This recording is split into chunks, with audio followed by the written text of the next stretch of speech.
Hello friend, good morning. সবাই তোমরা কেমন আছো?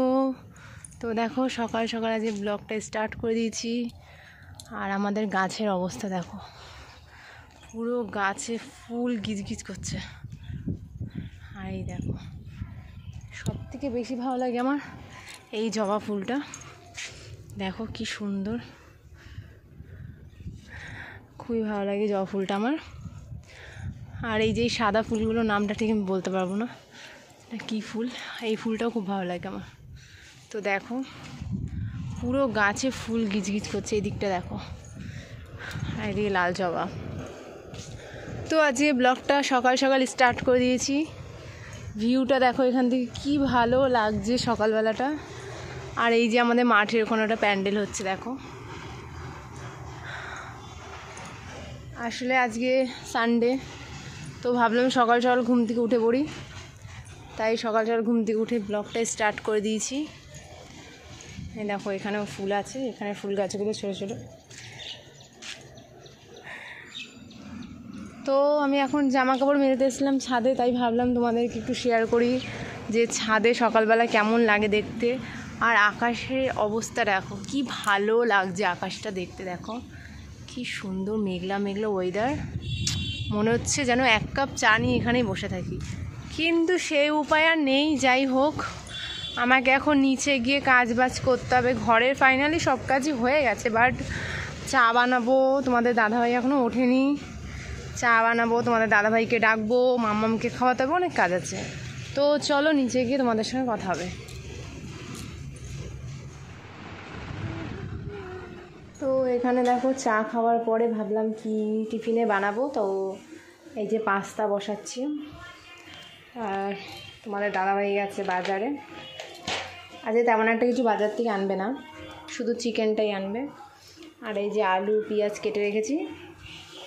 আর এখানে জলটা গরম হোক, ততক্ষণে বাদ বাকি কাজগুলো করি, কাজ আছে। এখন তেল পরে আলুগুলো কিরম হয়ে গেছে, আলুগুলো আমাকে ধুতে হবে। তো চলো ঝটপট করে এই কাজগুলো করতে থাকি। আবার চিল্লাচ্ছে কেন মাম্মাম, দেখি ওর আবার কী হলো। কি দেখো এদিকে পাস্তাটা প্রায় সেদ্ধ হয়ে এসছে। এই যে আমার কিন্তু পাস্তা খেতে একদমই ভালো লাগে না, তো তোমাদের কার কার ভালো লাগে আমাকে কমেন্ট অবশ্যই জানাবে।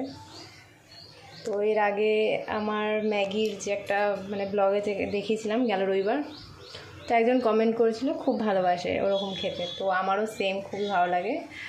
তো কার কার পাস্তা ভালো লাগে কমেন্ট করে জানিও। আমার কিন্তু ভালো লাগে না, বাট আমাকে খেতে হবে, কিছু করার নেই।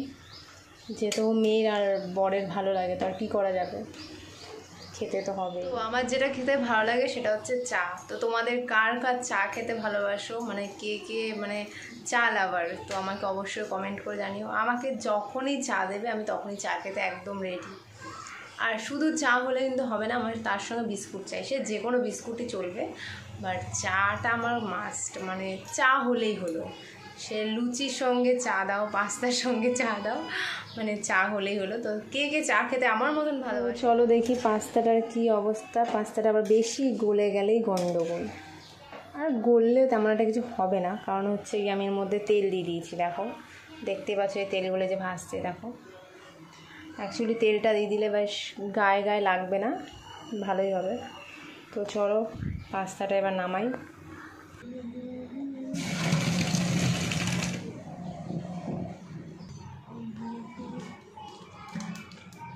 কড়াইটা ধুয়ে আবার বসিয়ে দিলাম। এবারে ভাজবো হচ্ছে গিয়ে পেঁয়াজ আলুটা, কাঁচা লঙ্কাগুলো চলো কুচিয়ে নিই, নাহলে তো আবার আর বেশি ঝাল দেওয়া যাবেও না, যেহেতু মাম্মাম খায় না ঝাল। তো ভাবলাম 2টো লঙ্কা দেবো, তারপর আবার ফাইনাল করলাম যে না, একটা লঙ্কাই। পাস্তার আলু ভাজছি এখানে। আর তারপর মনে পড়লো আমাকে আবার এখানে গাঁঠি কচু ছাড়াতে হবে, কারণ হচ্ছে তোমাদের দাদা যে গাঁঠি কচু চিংড়ি মাছ দিয়ে খাবে বলে গেছে। তো এই গাঁঠি কচুগুলো এখন ছাড়াবো, সব ছাড়াবো না, এত লাগবে না, অল্প কিছু ছাড়াবো। আর হচ্ছে আলুটা কেটে নিই, তারপরে আবার ওদিকে পাস্তাটা বসিয়েছি। তোমাদের দাদাভাইও চলে আসবে আজকে, যেহেতু মুরগির মাংস আর এই গাঁঠি কচুই করবো, আর কিছু করবো না। আর বিকালে আবার একটু বেরোবো, একটু যাবো মার্কেটিং করতে।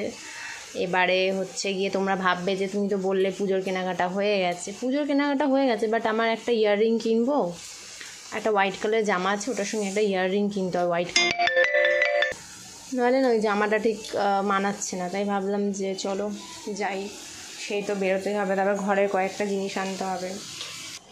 তো দেখো আলুর মধ্যে তেল পড়ে কি অবস্থা হয়েছে, আলুগুলো পুরো ভিজে গেছে। আসলে আমি তেলটা রেখেছিলাম, খেয়ালই করিনি তেলটা কখন পড়ে গেছে, আর এই আলুগুলো সব ভিজে গেছে। তাই জন্য এখানটা পুরো পরিষ্কার করলাম, নাহলে এখানে এখন আলু আনবে রাখতেও পারবো না। আবার ওই আলু যে বাজার থেকে চলে এসছে, আর কত কিছু নিয়ে এসছে বাবা রে। আবার পোস্ত এনেছে, ঘরে কত পোস্ত রয়েছে। এর মধ্যে তো চিকেন আছে মনে হচ্ছে, জানি না কোনটার মধ্যে কি আছে। তো চলো তোমাদেরকে দেখাই। আর এই যে পেঁয়াজ, আলু, আর কিছু আনেনি আজকে। তো এখানে দেখো এই যে মাংসটা মাখিয়ে রেখেছে, এটা এইভাবেই রান্না করা হবে। আর এই যে এটা চিকেন পকোড়ার জন্য করেছে। আর আমি এখন এখানে করব গাঠি কচুর তরকারি চিংড়ি মাছ দিয়ে। এখানে দেখো গাঠি কচুর জন্য আলুটা ভাজছি। আর গেল রবিবার দেখেছিলে গাঠি কচুগুলো একদম গলে গেছিলো, আর এবারে ঠিক আছে, শক্ত শক্ত আছে। আর এখানে নিয়ে বসে পড়ছি আমি চা। তো এখানে দেখো এই যে মুরগির মাংস এবারে বসানো হবে। আর আমার গাঠি কচুর তরকারি এই যে হয়ে গেছে, কি সুন্দর হয়েছে দেখো, খেতে হেভি হয়েছে। আর এই যে মুরগির পা মাখিয়ে রেখেছে, কিন্তু গাইজ আমি খাই, সেটা আমি বলতে পারি, আমার কোনো অসুবিধা নেই। আর এইখানে আমার মাম্মাম সব পুজোর জিনিস বের করে কি সুন্দর করে গুছিয়ে রেখেছে গবলাকে পুজো দেওয়ার জন্য। কিন্তু আমার এখনও কাজ হয়নি, চলো আমি কাজগুলোকে কমপ্লিট করি, তারপরে করব চান, তারপর করব পুজো। দেখো আমার ছেলেকে চান করানোর পর কেমন লাগছে কমেন্টে জানাবে। আজকে ছোটোটাকেও এখানে বসিয়ে দিয়েছি বড়টার পাশে, কারণ হচ্ছে ও একা একা ওখানটাতে বসে থাকে, ওই জন্য এখানে বসিয়ে দিয়েছি ওকে আজকে। আর এই যে আমার ভোলে বাবা, তো পুজো দিয়ে এবারে খেতে বসেছি। আর এই যে মাংস দেখো, মাংসর কালারটা শুধু দেখো, সেই লেভেলের লাগছে। সেটা বানিয়েছে এই যে এই লোকটা দেখো কত ভালো বর, এরকম বর কেউ পাবে? রান্না করে ভাত বেড়ে খাওয়াচ্ছে। এটা আসলে আমি বলছি না, ওর মনের কথা, তাই আমি বলে দিলাম।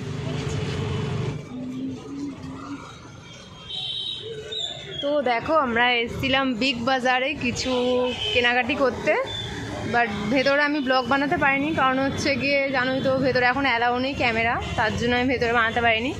তো এখন আমি যাচ্ছি বাড়ি। কী কী কিনলাম তোমাদেরকে অবশ্যই বাড়িকে দেখাবো। তেমন কিছু কিনিনি, মাম্মামের জন্য কয়েকটা জিনিস কিনেছি, ওর খাওয়ার জন্য কয়েকটা জিনিস। তো দেখো এই যে আসছে, তো চলো তোমাদের সঙ্গে বাড়ি থেকে দেখা হবে। তো দেখো এই দোকানের বিরিয়ানিটা আমার খুব ফেভারিট একটা বিরিয়ানির দোকান, মানে আমাদের এখানের মধ্যে সবথেকে ভালো বিরিয়ানি মনে এখানেই পাওয়া যায়। এই যে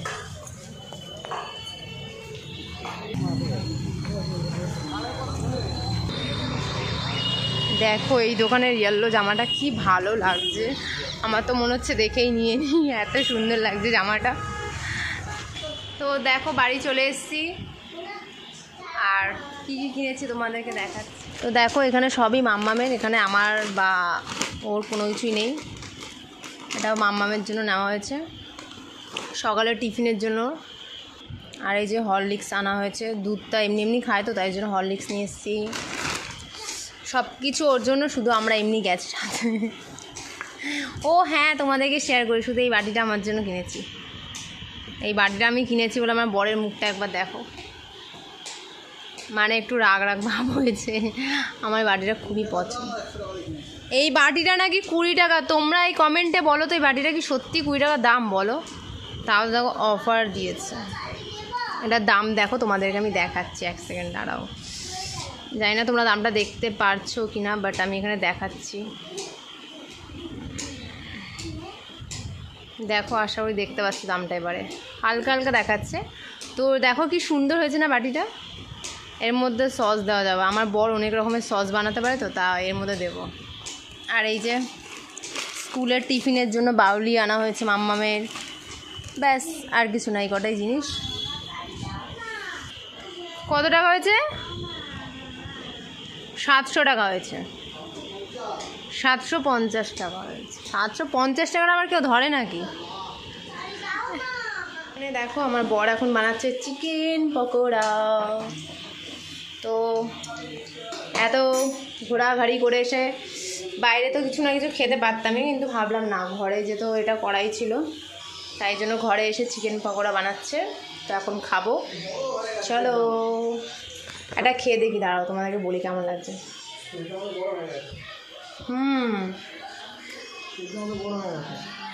গো পুরোটা কেন দিচ্ছ?